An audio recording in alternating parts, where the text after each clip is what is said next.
यह घटना 2024 की है। भोपाल में कोहे फिजा नामक एक पुलिस थाना है। 4 अप्रैल की सुबह करीब 4 बजे कोहे फिजा थाना क्षेत्र में तैनात टीआई ब्रिजेंद्र मशकोले को सेज अपोलो अस्पताल से सूचना मिली कि एक महिला की संदिग्ध हालत में मौत हो गई है। ऐसे मामले अक्सर गंभीर होते हैं, इसलिए टीआई कोहे फिजा तुरंत अस्पताल पहुंच गए। अस्पताल में डॉक्टरों ने बताया कि करीब 1 घंटे पहले नर्सिंग हेड के पद पर काम करने वाली नर्स रिया को उसका परिचित दीपक कटियार बेहोशी की हालत में लेकर आया था। लेकिन जब डॉक्टरों ने जांच की तो पता चला कि रिया बेहोश नहीं थी, बल्कि उसकी मौत हो चुकी थी। इस दौरान दीपक ने बताया कि रात करीब 1:30 पर रिया उसके साथ थी, जिसके बाद वह अचानक चक्कर खाकर गिर गई। पुलिस ने दीपक से पूछताछ की, लेकिन उसने वही बातें दोहराई जो पहले डॉक्टरों को बताई थीं। जांच में पता चला कि दीपक तृप्ति अस्पताल में एडमिन इंचार्ज के पद पर कार्यरत था। लाल घाटी के पास स्थित कोहे फिजा क्षेत्र में होने के कारण वह पहले रिया को तृप्ति अस्पताल ले गया था, जहां डॉक्टरों ने उसे मृत घोषित कर दिया था।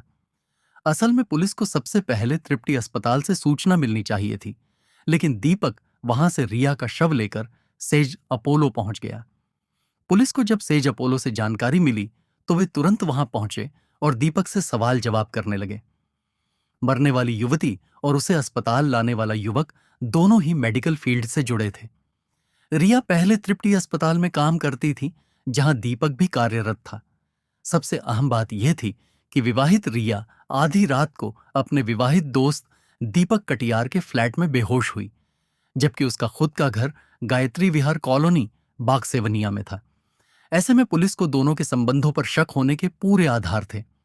रिया का पति शहर से बाहर रहता था और वह अपने 11 साल के बेटे के साथ अकेली रहती थी। दूसरी ओर दीपक की पत्नी मायके गई हुई थी, इसलिए वह भी उस रात अपने फ्लैट में अकेला था। अब सवाल यह था कि आधी रात को रिया दीपक के फ्लैट में क्या कर रही थी। शाम तक पुलिस के हाथ में रिया की शॉर्ट पोस्टमार्टम रिपोर्ट आ चुकी थी, जिसमें साफ लिखा था कि उसकी मौत गला दबाने से हुई थी। रिया के गले पर हल्के काले निशान पाए गए थे। रिपोर्ट में यह भी स्पष्ट था कि जब उसे अस्पताल लाया गया तब उसकी मौत को करीब 4-5 घंटे हो चुके थे।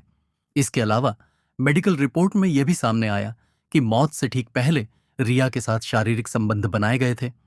अगर उसकी मौत रात 10 बजे के आसपास हुई थी तो यह साफ था कि दीपक झूठ बोल रहा था कि रिया रात 1:30 पर अचानक बेहोश हो गई थी। पुलिस को यह समझते देर नहीं लगी कि मेडिकल फील्ड से जुड़े होने के कारण दीपक को अच्छी तरह पता था कि समय बीतने से गले के निशान हल्के पड़ जाएंगे, जिससे शक की सुई उसकी ओर कम होगी। पोस्टमार्टम रिपोर्ट से स्पष्ट था कि रिया की मौत कोई हादसा नहीं बल्कि हत्या थी। पुलिस को भी समझ आ गया था कि कातिल कौन हो सकता है, इसलिए उन्होंने दीपक से सख्ती से पूछताछ शुरू कर दी। शुरुआत में दीपक वही घिसी पिटी कहानी सुनाता रहा जो उसने रात को अस्पताल में बताई थी, लेकिन जब उसे समझ आ गया कि अब उसके बचने के सारे रास्ते बंद हो चुके हैं तो आखिरकार उसने सच कबूल कर लिया। दीपक को तृप्ति अस्पताल में एडमिन हेड की नौकरी मिल गई थी, वहीं रिया पहले से ही नर्सिंग डिपार्टमेंट की हेड थी। एक ही जगह काम करने के दौरान दोनों की जान पहचान हो गई और धीरे धीरे दोस्ती भी गहरी हो गई।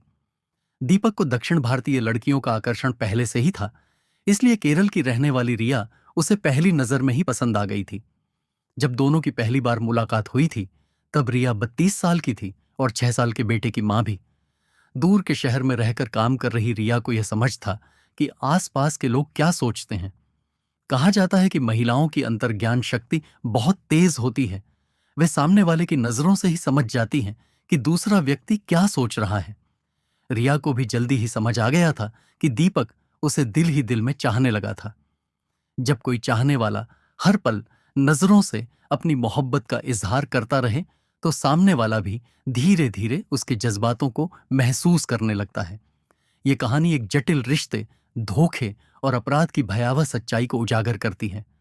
रिया और दीपक के बीच बढ़ता प्रेम, शादीशुदा जिंदगी में आई दूरियां और फिर हत्या की खौफनाक साजिश, इन सब ने एक त्रासद अंत को जन्म दिया। शादीशुदा और एक बच्चे की मां होते हुए भी रिया दीपक की मासूम दीवानगी को नजरअंदाज नहीं कर सकी।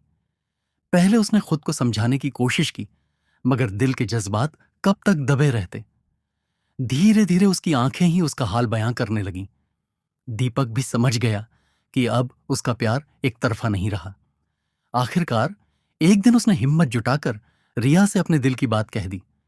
रिया ने भी ज्यादा देर नहीं लगाई और उसके इश्क को कबूल कर लिया।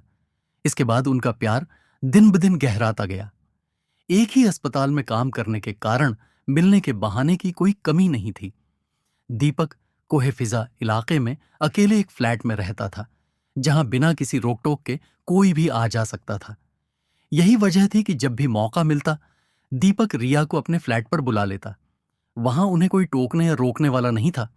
दोनों घंटों एक दूसरे की बाहों में खोए रहते।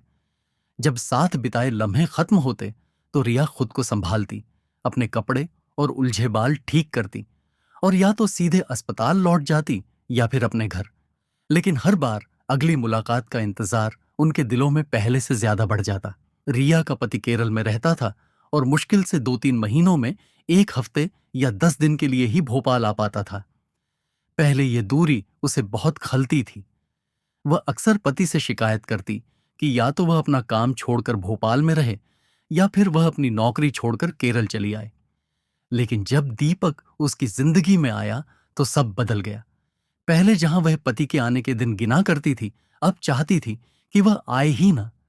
पति के भोपाल आने पर न तो उसके चेहरे पर पहले जैसी खुशी दिखती और न ही वह प्यार में वह गर्मजोशी दिखाती जैसी पहले हुआ करती थी।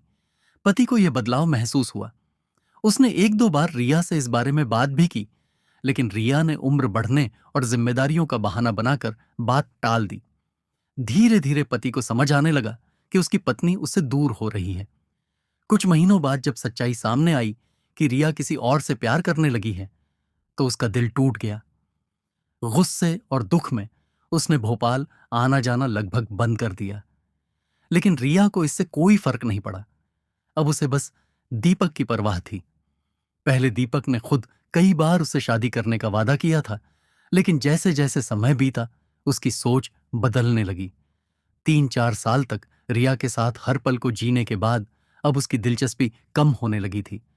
दूसरी तरफ रिया को डर था कि कहीं उम्र बढ़ने के साथ उसकी जिंदगी में कोई और ना आ जाए, इसलिए वह जल्द से जल्द दीपक से शादी करना चाहती थी। दीपक पर शादी का दबाव बढ़ता गया, लेकिन उसके घर वाले अपनी पसंद की लड़की से उसकी शादी करवाने पर अड़े थे। आखिरकार जून 2023 में दीपक ने परिवार की मर्जी से शादी कर ली। रिया इतनी आसानी से मानने वाली नहीं थी। उसने शर्त रखी कि उसकी पत्नी भोपाल नहीं आएगी और कानपुर में ही रहेगी, ताकि उनके रिश्ते पर कोई असर न पड़े। लेकिन हालात उसके मुताबिक नहीं चले। शादी के बाद दीपक के माता पिता ने उसकी पत्नी को भोपाल भेज दिया और खुद भी अक्सर भोपाल आकर रहने लगे। यह सब रिया को बर्दाश्त नहीं हुआ। अब रिया और दीपक का मिलना मुश्किल हो गया था। पहले वे अस्पताल में मिलते थे, लेकिन जब रिया ने सेज अपोलो अस्पताल में नौकरी कर ली तो यह सुविधा भी खत्म हो गई। दीपक की पत्नी और माता पिता के भोपाल में रहने से अब उसका फ्लैट भी उनके मिलने की जगह नहीं रहा। रिया ने दीपक को अपने घर बुलाना शुरू कर दिया, लेकिन जब भी वह जाता रिया उसे वापस नहीं आने देती। हर बार जिद करती कि वह रात भर वहीं रुके। यह सब दीपक के लिए परेशानी बनता जा रहा था।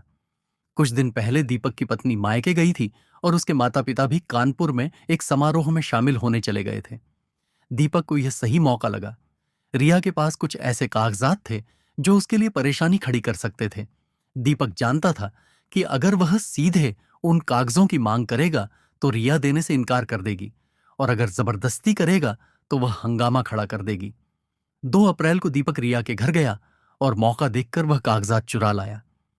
जब रिया को इस बारे में पता चला तो 3 अप्रैल की दोपहर वह सीधे उसके फ्लैट पर आ धमकी।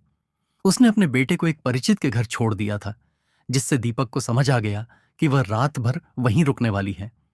उसने आते ही कागज मांगे, जिससे दोनों के बीच बहस हुई। लेकिन दीपक ने प्यार का नाटक करते हुए उसे मना लिया और दोनों के बीच शारीरिक संबंध बने। रिया इस शर्त पर फिजिकल होने के लिए राजी हुई कि इसके बाद दीपक उसे कागजात लौटा देगा, लेकिन दीपक का ऐसा कोई इरादा नहीं था। जब रिया देह सुख में मदहोश हो गई तो उसने मौके का फायदा उठाकर उसका गला दबा दिया। योजना के मुताबिक वह लाश के साथ करीब 4 घंटे तक फ्लैट में रहा। यह कहानी अपराध, भावनात्मक कमजोरी और गलत फैसलों की भयावह परिणति को दर्शाती है।